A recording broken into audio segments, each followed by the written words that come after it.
তোমাদের মধ্যে সর্বাপেক্ষা ছোট ব্যক্তি হইতে আমার মতবাদ যত বড়, বেআলিম আমাদের চেয়ে একজন খাঁটি আলেমের মতবাদ তত বড়।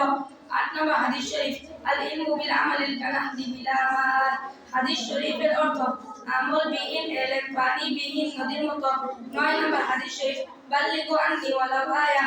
হাদিস শরীফের অর্থ আমার পক্ষ হইতে একটি বাণী হলো পৌঁছে দাও। ১০ নম্বর হাদিস শরীফ, আত-তুহুরু শাতরুল ঈমান।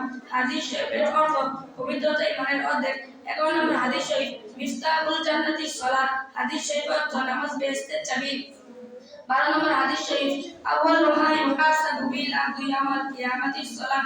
কিয়ামতের দিন সর্বপ্রথম নামাজের হিসাব হইবে। ১৩ নম্বর হাদিস শরীফ, মান জামাআ বাইনা সালাতাইনি মিন গায়রি কুল্লি ফাকাদ আতা বাবাম মিন আবওয়াবিল কাবার। হাদিস শরীফের অর্থ যে ব্যক্তি বিনা ওজনে ২ ওয়াক্ত নামাজকে এক ওয়াক্ত আদায় করে সে কবিরা গুনাহ দরজার সম্মুখীন একটিতে প্রবেশ করিল।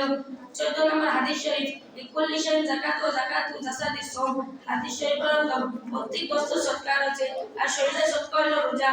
১৫ নম্বর হাদিস শরীফ, ইস-সাইমি ফারহাতানি ফারহাতুন ইনদা ফিতরি ওয়া ফারহাতুন ইনদা লিকাই রাব্বি। হাদিস শরীফের অর্থ রোজাদারদের জন্য ২টি আনন্দ, একটি হলো ইফতারের সময়, অপরটি হলো তার প্রতিপালকের সাথে সাক্ষাতের সময়। ১৬ নম্বর হাদিস শরীফ, আফদালু যিকরিল লা ইলাহা ইল্লাল্লাহ। সর্বোত্তম জিকির হলো লা ইলাহা ইল্লাল্লাহ। ১৭ নম্বর হাদিস শরীফ, লিকুল্লি শাইইন যাকাতু ওয়া যাকাতু কুলুবি যিকরিল্লাহ। হাদিস শরীফের অর্থ প্রত্যেক বস্তু পরিষ্কার করার যন্ত্র আছে আর অন্তরাত্মা পরিষ্কার করার যন্ত্র হলো আল্লাহর জিকির।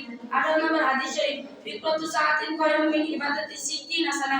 হাদিস শরীফের অর্থ ১ ঘন্টা আল্লাহর দ্বীনের রব থাকা ৬০ বছর ইবাদতের চেয়ে উত্তম। ১৯ নম্বর হাদিস শরীফ, ইন্নাল উলামা ওয়ারাসাতুল আমবিয়া।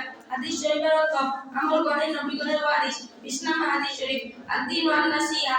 উপদেশের নামই দিন। আসসালামু আলাইকুম ওয়া রাহমাতুল্লাহি ওয়া বারাকাতুহু।